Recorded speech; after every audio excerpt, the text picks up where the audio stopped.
For more on the markets right now, we want to bring in Liz Young. She is the head of investment strategy at SoFi. And Liz, you say that there are a lot of warning signs right now that make it pretty tough to feel good about the bull case. What are those signs? What are you seeing? Well, a lot of them they're very classic sort of late cycle warning signs. So things like yield curve inversions across different terms of the curve, things like retail slowing down, continuing jobless claims ticking up and continuing to move up month over month. And when you look at even just things that are happening more recently, things like defaults rising in the consumer space, you're seeing a lot of credit tightening. We've got commercial real estate defaults. You've got even some consumer discretionary bankruptcies being reported.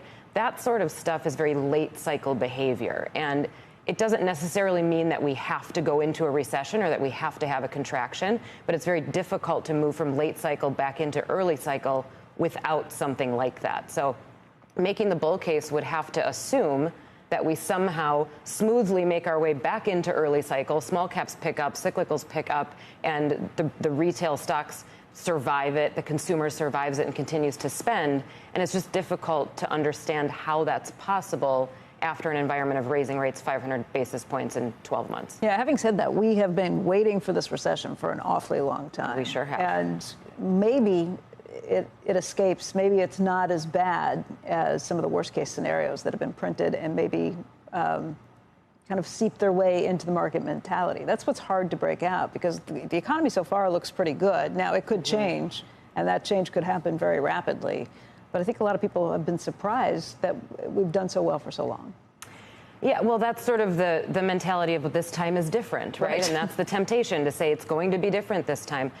The catalyst and what takes us into a recession is always different. The thing that gets us there is always different. Or maybe the big piece of news that finally tips us over the edge is different. But a lot of the things that we see, if you look in hindsight, right, the activity that happens during a recession or what the market does before, during, and after a recession aren't always all that different. And this is a time where if it's the Fed hiking rates and pulling liquidity out of the market that takes us there, that's a pretty classic cause of a recession. So the length of time that it could take to get us there is going to vary. And if you look at things like when the 2s-10s yield curve inverts, the shortest amount of time that we went into a recession after that was about 6 months. The longest was 22 months. So there's always sort of been this big range of outcomes. The average is about 14 months, and we're sitting right on top of that 14-month mark right now, right? We're looking at 14 months after the Fed started raising rates. We're looking at July would be about a year of when the 2s-10s inverted and stayed inverted, right?